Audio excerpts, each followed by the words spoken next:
Hi, I wanted to post my project in a very honest way because I know no other way to function, especially right now during the season of quarantine. We'll just leave it at that. Okay, so a lot of the principles that I talked about in the class might feel a little wonky, but they're still usable and tangible. And so I just wanted to walk through like my week because it's my project of what how I deal with it. So I do still do a dump list, and what I do is I have more of like a running dump list on the margin here because things pop up and I'm just gonna write it down. It's not a to-do list because there will be things on this list that I'm not gonna do. It's an idea or it's a wish or it'd be good if, but if it doesn't really fall into my 3 priorities for the week, which is what I've been hanging on to more than anything, then it's out. My week is not based on productivity, it's based on my focus on my top priorities so that when I have the time to be productive and the energy, the mental space, the emotional energy to do work, then I know what I'm going to do because there's going to be all these little things that are going to pop up and demand that I work on them when they're not the priority. So each day I've actually been writing my list for the next day. Instead of planning out my week on Sunday, as I would have liked to, I'll write out my week and I'll put in things that I know are going to be in there, the very few commitments that we have left in this season. And then the night before, just so that the night before I have that already there. And based on my priorities, I'm going to say, okay, I'm going to touch on that one. I'm going to touch on that one. This is my next step. And so that's how I've been able to handle planning, just in much smaller increments.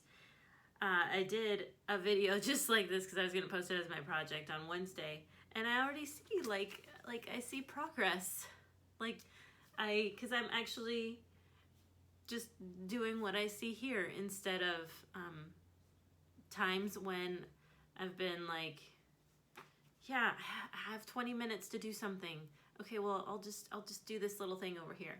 So that's what I've been doing, kind of taking the same ideas, but instead of taking a long gaze, taking a shorter gaze, setting just 2 priorities instead of 3, and really being aggressive about, yeah, it's not going to happen, and crossing things off.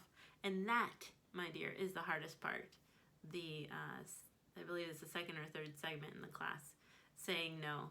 I make it sound like, oh, it's so easy. It is not. It is really hard to say no.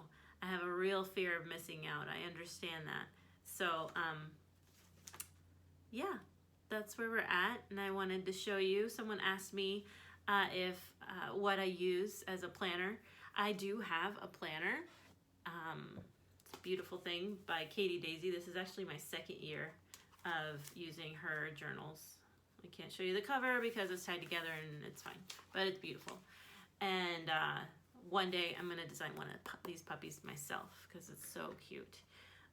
So I do like to use that, but lately, since I'm downstairs with the kids during my most productive time in the morning doing their school stuff, then if my notebook's not there, I'm just not going to work. I'm not going to run upstairs and get my notebook. If I come up here, I'm going to want to do stuff, and it's going to be so much more frustrating to be downstairs teaching my kids. So I've just used this scrap piece of copy paper with a big black Sharpie so that I actually can find it a lot easier than something written in pencil. I also like to use Evernote.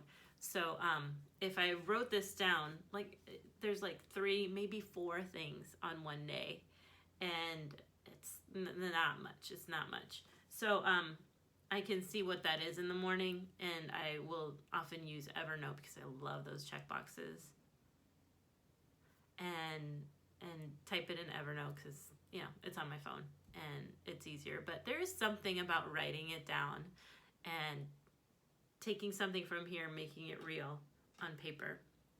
Even though you do that digitally, it's just It's not quite as juicy, not as meaty. So I've got to say I'm proud of this week. It's as far as productivity goes, it's been a long week for reasons that have nothing to do with productivity. I'm just tired, but it's been great to know that I did the things that I needed to do instead of getting distracted on other things. So productivity does not equal happy, but it does help help you did the thing. And that's, I think, one of the trickiest parts of being your own boss while being creative. So share your lists. It's fun to see how everybody approaches things so differently, for whatever works for you. That's why we're talking principles and not like you've got to do this and that. So I hope you guys are staying well, safe, well in all the ways while you're stuck at home or limited in your regular life.